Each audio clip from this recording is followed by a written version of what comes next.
Hoje em dia não é incomum a gente ver muitas pessoas, né, com várias soluções na cabeça para os problemas dos outros. Só que as pessoas nunca levam em consideração o fator psicológico e o fator epistemológico da realidade, que é dos processos de compreensão. Como nós fazemos para compreender as coisas, para compreender e interagir com as pessoas, com a realidade. Ora, Immanuel Kant, né, na sua epistemologia, disse que é imprescindível que nós usemos os nossos sentidos somados ao nosso intelecto para a gente compreender as coisas. Sem isso, nós somos bobos alegres. Rebaixamos ao nível de uma ameba. Então a gente precisa interagir com os nossos sentidos. Isso deve ser levado em consideração 100%. O que seriam esses nossos sentidos? Bom, vou resumir aqui praticamente. Eu preciso tocar nas coisas, eu preciso ver, eu preciso cheirar, eu preciso sentir através do paladar, eu preciso ouvir. Para mim começar a compreender os fenômenos à minha volta. Mas também não é só isso. Tocar e não pensar. Também acaba não fazendo muito sentido. Eu preciso classificar as coisas. E de onde vêm esses adjetivos, essa classificação, essa projeção? Vem do meu intelecto. Ou seja, eu fiz o uso dos meus sentidos, agora todos esses sentidos, essa minha experiência, eu começo a processar na minha mente. E como faz para mim compreender agora? Isso advém através das minhas crenças, dos meus valores. E de onde eu herdo as minhas crenças? Ora, eu herdo as minhas crenças dos meus pais, dos professores, dos pastores, dos padres, dos amigos, da cultura no qual eu sou inserido. Não é assim? Então, é dessa forma, basicamente, que a gente compreende o mundo. E sem o qual nós reduzimos a uma ameba. É impossível a gente interagir. Isso deve ser levado, como eu disse, 100% em consideração.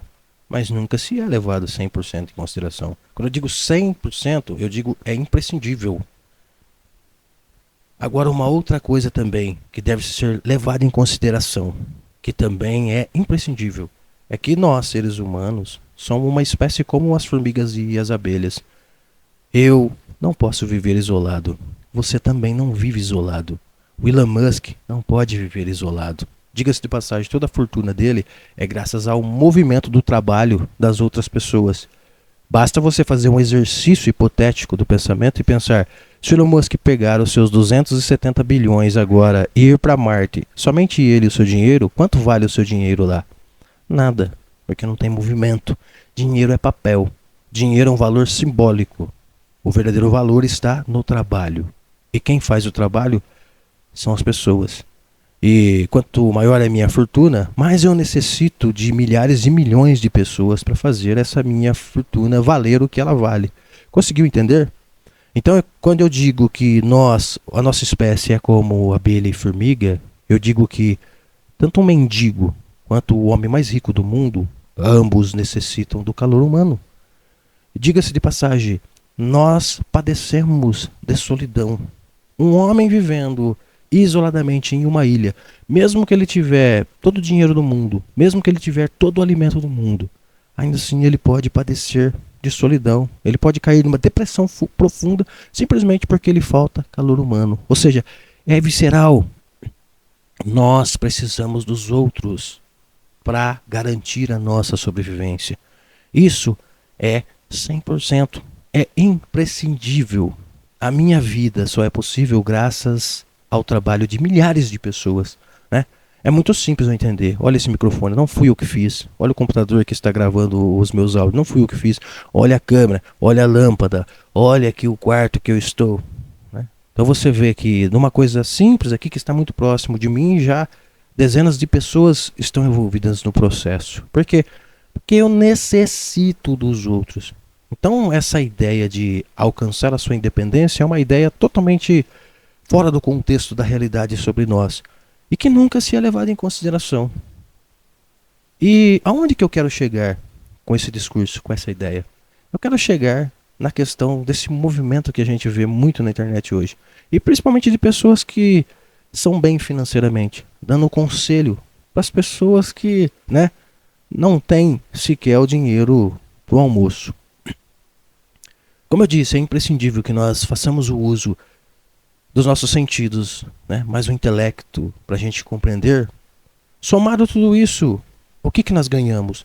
Experiência. O que eu quero dizer? Que todo ser humano, não existe especialidade maior no ser humano do que o outro. Todos nós temos uma história. Se você parar para conversar com um morador de rua e ele começar a contar a sua história de vida, você vai perceber que dá para você fazer um filme. Eu vou mais longe, dá pra você fazer uma série na Netflix com a história dele. Ou dá pra você fazer um livro de 1000 páginas com a história do cara. E você vai ver que a sua história é até mesmo uma história recheada de loucuras e tem a sua beleza própria. E se você pega uma pessoa que nasceu no berço de ouro, ela também tem a sua história. Eu tenho a minha história, você tem a sua história. Os seus sucessos e insucessos. Quem não tem a sua própria história? E a vida acontece dessa forma. Por que nós escrevemos as nossas próprias histórias?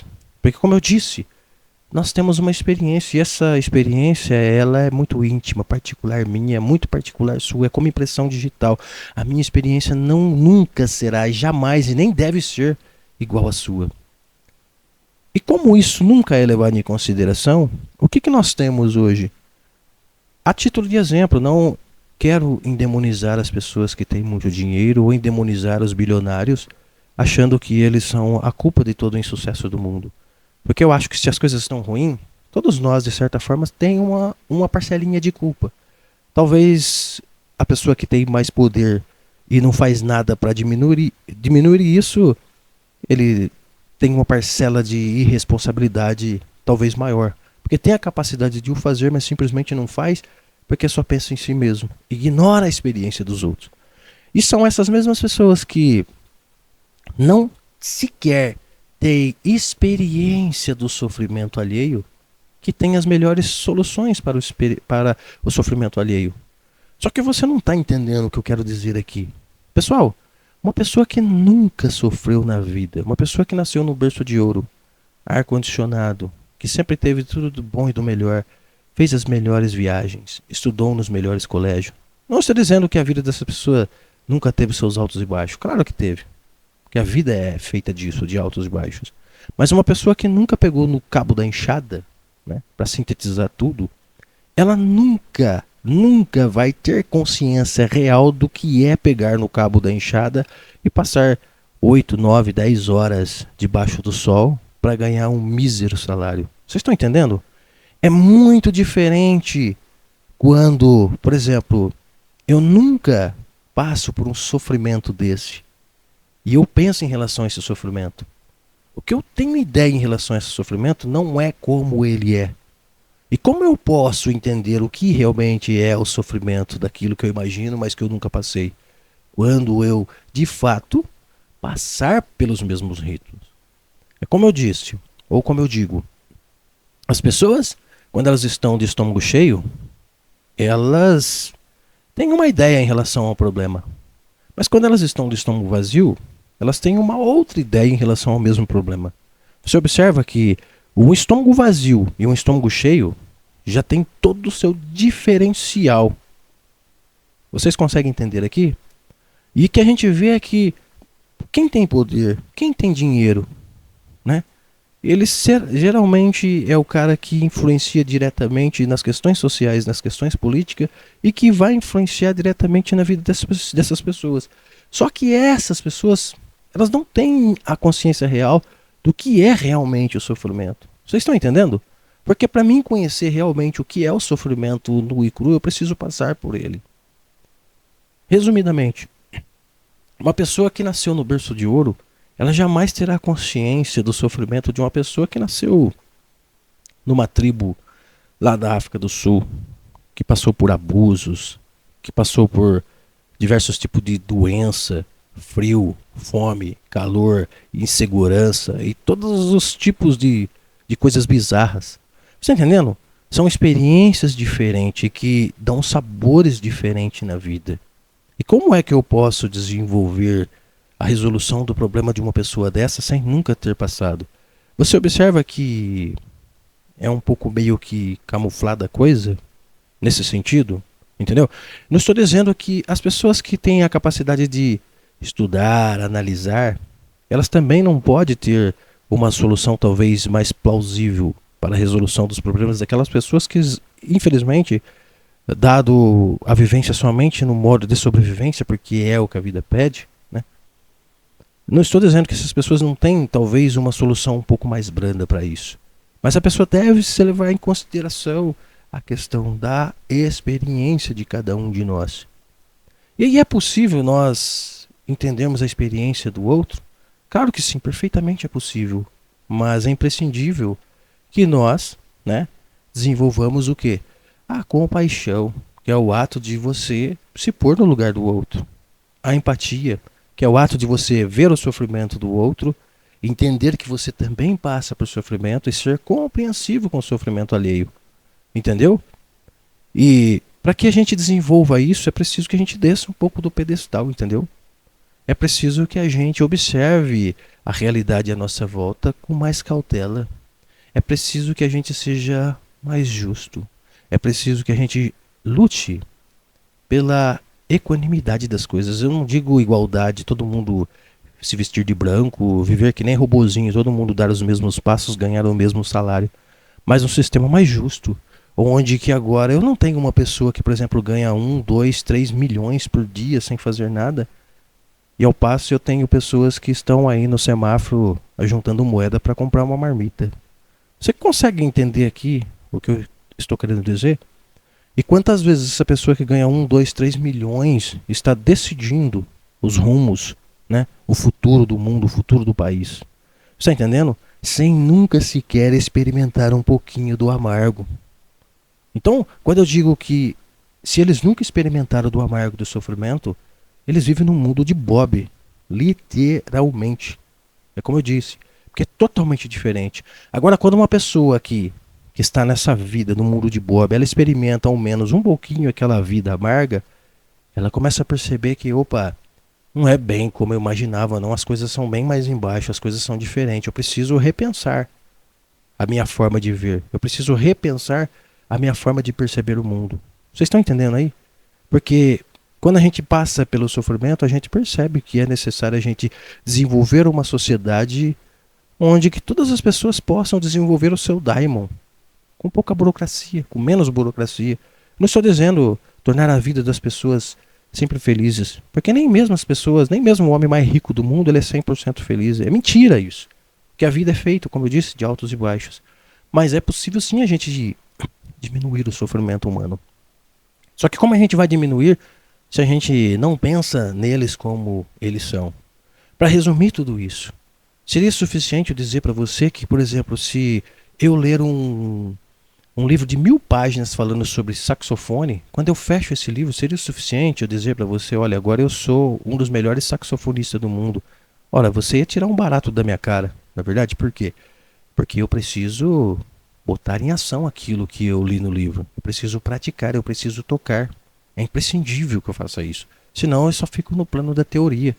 E a realidade é a mesma coisa. Eu preciso sentir na pele um pouco o sofrimento dos outros para mim ver como realmente é o sofrimento dos outros. Ou então eu vou ficar sempre viajando no mundo do Bob, projetando aquilo que eu acho que é sofrimento. Hoje eu estou sofrendo porque eu queria comer um Danone de morango, mas só tem de abacaxi. Entendeu? E achar que esse tipo de sofrimento é o sofrimento que os outros passam aí fora. Quando na verdade é completamente diferente. Consegue compreender aqui o que eu quero trazer para vocês aqui? Que essa total falta de consideração que as pessoas têm em relação, né, à epistemologia, em relação aos fatores psicológicos, em relação a se colocar no lugar do outro. E aí que eu digo, como nós vamos desenvolver uma política social sustentável e equânime se nós não desenvolvermos a compaixão, a empatia, a compreensão, né? Pensarmos a democracia da forma que ela está no papel, entendeu? Como nós vamos desenvolver uma sociedade harmônica se nós não desenvolvermos isso em nós? É impossível. A gente simplesmente fica nessa tecnicidade, né? Projetando os nossos egos nos outros e por final os problemas continuam o mesmo. A gente fica nesse samsara, né? E que por final, quando isso acaba inchando e as pessoas acabam se tomando de o maior número de pessoas, elas começam a projetar as suas cóleras ao mundo, a gente acaba em guerra, né? Muitos países hoje estão muito preocupados com a possível terceira guerra mundial. Então você vê que a gente vai com toda a tecnologia, né? Com todo o intelectualismo que nós temos hoje, ainda assim nós estamos jogando bomba uns nos outros, estamos matando uns aos outros e parece que nada mudou. Nós caminhamos e quando acordamos para a vida, percebemos que parece que não saímos do lugar. E por que não? Porque todo esse sofrimento vem nos dizer, mais uma vez, como se é falado milhares de vezes, né? Todo esse sofrimento vem nos dizer que é preciso a gente desenvolver as nossas virtudes, né? Virtude da empatia, que é a questão aqui do vídeo, virtude da compaixão, da compreensão, de perceber a experiência do outro, de respeitar a experiência do outro, de descer do pedestal e saber que não é porque você tem mais dinheiro do que eu que você é melhor do que eu. E também não é porque talvez eu tenha uma ideia teórica ou tenha um conceito mais intelectual do que o seu, que você, que eu seja melhor que você, né? E que nós precisamos entender que essa troca é importante, né? Que essa troca faz com que eu cresça e faz com que você cresça, né? E que as pessoas que têm poder, têm dinheiro, têm influência política, também precisa perceber, né? Precisa perceber que se eles estão lá, por que eles estão lá? Eles estão lá para quê? Simplesmente para ganhar mais poder? Ou para usar dos seus poderes para facilitar a vida das pessoas? Mas não é isso que a gente vê, né? Porque parece que quanto mais eu tenho poder, parece que eu tenho a solução para os problemas do mundo. E como eu digo, nem sempre aquilo que é bom para mim pode ser bom para todo mundo. E nem sempre aquilo que é bom para todo mundo pode ser necessariamente bom para mim. Então eu tenho que ter um certo equilíbrio na coisa. Por quê? Porque quando eu acho que eu tenho uma ideia que pode ser boa para todo mundo e eu tento ela de todas as formas fazer com que as pessoas engulam essa ideia, eu simplesmente estou descartando, não levando em consideração a experiência alheia, né? Pessoal, não é fácil resolver os problemas das pessoas. Nós somos instituídos de bilhões de pessoas e pessoas com interesses diferentes, interesses diversos. Não é fácil. Então é preciso primeiramente que nós tenhamos consciência de que as coisas não é tão simples quanto a gente imagina. E quando você pensa que as coisas não é tão simples quanto você imagina, você começa a descer do pedestal e ter mais humildade. Você começa a abrir o seu coração para ouvir o que os outros têm a dizer, para entender o sofrimento alheio como ele é. E a partir daí, né, unir com as outras pessoas para que juntos nós resolvamos os nossos maiores problemas. E um dos nossos maiores problemas é o problema da convivência humana, né? É irônico isso, é sarcástico isso, né? Nós, que somos como abelhas e formigas, que necessitamos do outro, temos um problema enorme de viver com o outro. E no final, não só o outro sofre, como eu também sofro. Porque no final todos nós vamos viver nessa prisão, com medo, com insegurança e com o tremendo vazio existencial. Simplesmente porque às vezes não damos ouvido à nossa voz intuitiva, a voz das nossas virtudes, que você e eu sabemos tudo sobre isso.